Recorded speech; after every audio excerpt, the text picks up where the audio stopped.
It's an exciting time to be talking about cannabis. For the first time in Toronto, Canada, Cambridge House International has put on a 2-day event called Cannabis Life Conference. Let's join in and listen to some speakers and meet some companies.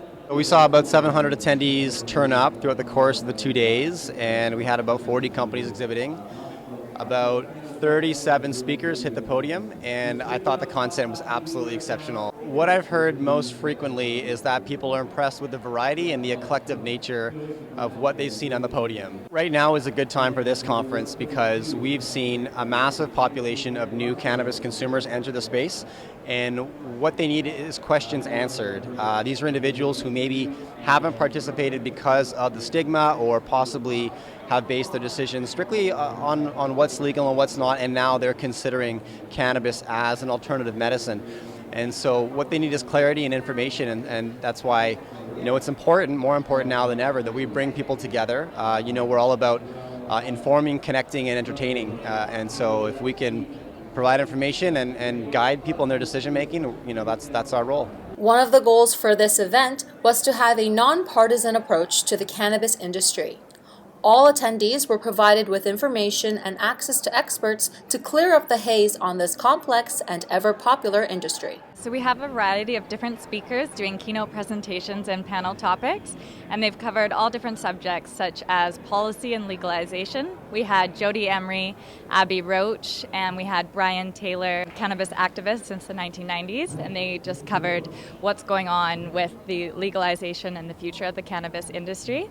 We also had a finance panel that was focused on raising capital for all the new companies that are coming up within the industry right now. I think there's going to be a revolution in CBDs.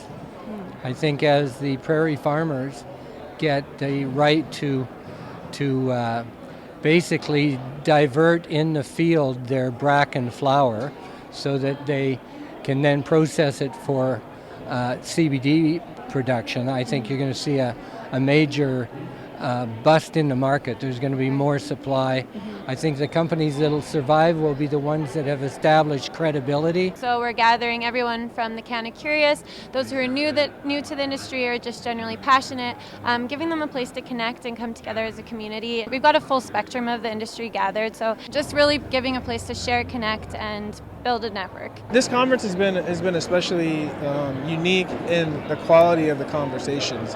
And I think something about here in Canada is there's really an appreciation for cannabis as medicine, and there's really a mindfulness and a responsibility about the way people are using it. I think right now it's so new that it's such a polarizing issue.